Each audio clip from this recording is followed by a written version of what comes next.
Hello and welcome to this short video about Jaguar XK8 and the interesting fact there's a different bolt in your left hand side cam cover. This is episode 46 in my series of videos detailing how I change my cam chains, tensioners and guides. And in this video I'm going to explain why there's a different bolt used on the cam cover that I didn't know about, and I'll explain what it was and how I rectified it. Okay. It was explained to me on the Jaguar Forums, thanks for the guys on there. There's actually 3 bolts on the left-hand side cam cover. There's the 2 bolts that I knew about. The one there's a plain bolt, goes in the sleeve, and there's also the same one with a threaded portion sticking out the top to allow the engine cover to fix. But there's also a third type. Now this third type looks similar to the normal headed bolts, but it's actually positioned in position 11 on the cam cover, which is closer to this cam position sensor just behind it. So this is what I was told. So the cam position sensor is actually a Hall effect sensor, and in its operation it uses the magnetic field. So if you put an ordinary bolt in that position, it has a chance to actually affect the magnetic field and the sensing. So in that position there's a special bolt which has a cadmium plate to minimize any interference to that sensor.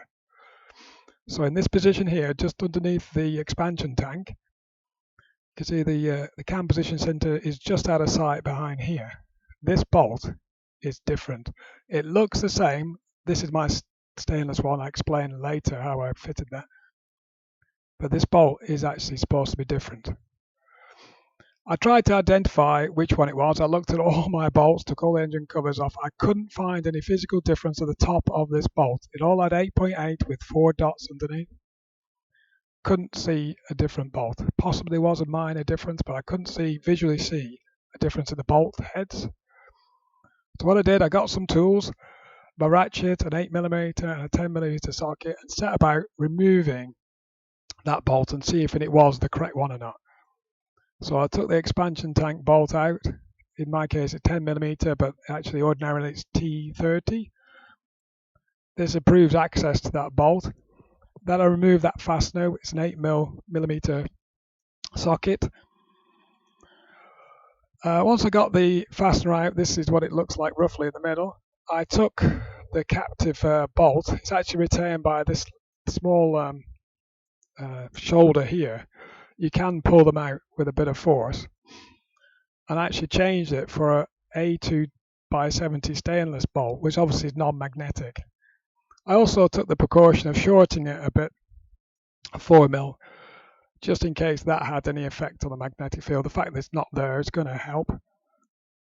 And I also used a bit of thread lock, because obviously you've got aluminium on stainless and the corrosive effect of that.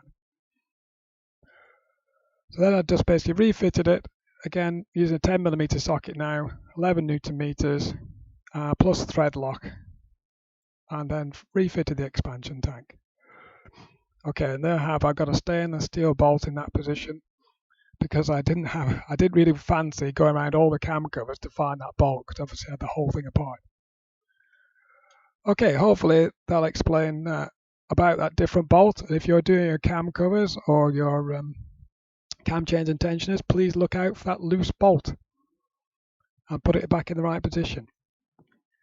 Please like, share, comment and subscribe if you'd like to see more XK8 videos.